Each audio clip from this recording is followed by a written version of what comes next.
Current బాగా అధ్వానం ఏడున్నా మనం ఈ నడుమ కరెంట్ బాగా అధ్వానం అయిపోయింది కదల్లా. నీ మిస్ కాల్కిన వారద్దు ఎవరిది అసలు? మా మంగళి ఎందుకు మిస్ కాల్ ఇచ్చింది పిసపిల్ల? ఆ గురి ఫోన్ చేసి అడుగుదాం. లక్ష్మింది నాకు ఫోన్ చేస్తుంది. హలో చెప్పు లక్ష్మి. ఏందేంది దమక్కిన ఖరాబ్ అయిందా ఏంది నీకు? కదేంది లక్ష్మి గట్టంటావు? లేకుంటే ఏంది? ఓ దిక్కు నేను ప్రోగ్రామ్ చేస్తుంటే నడుమిట్లా మన కరెంట్ కదా ఊకు కచ్చిపోయినట్టు ఫోన్ చేస్తున్నావు, కట్ చేస్తున్నావు. ఓ నీకు కూడా వచ్చిందా కాలు? అంటే ఎంతమందికి ఇస్తున్నావు ఏంది ఇట్లా? మన ఆఫీస్ వాళ్ళందరికి ఇచ్చిన.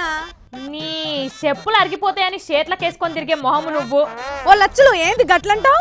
మరేంది పిల్ల, ఆఫీస్ వాళ్ళందరి ఫోన్ కాలింగ్ పుక్యానికే అయినా కూడా నువ్వు మిస్ కాల్ ఇస్తున్నావు అంటే ఇంకేమానాలే చెప్పు. నిన్ను ఫ్రీ అయినా కూడా మిస్ కాల్ ఇచ్చినానంటే ఏమైందో ఏందో అని టెన్షన్ పడి చేస్తారు కదా, అందుకనే ఇచ్చిన గంతే. నీ తెలివిని రోట్లేసి దంచగాని మిస్ కాల్ ఎందుకు ఇచ్చినావు చెప్పు ముందుగాల. అందరితానా పైసలు అడుగుతున్నా. పైసలు దేనికి? ఇవాళ దంతేరాసు కదా.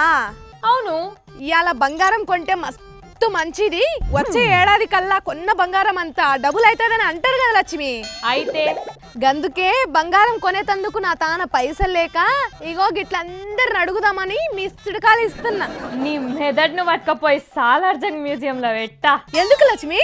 లోకం మీద గిసువంటి పెండ మెదడులు కూడా ఉంటాయని జనానికి తెలవాలే కదా మరి.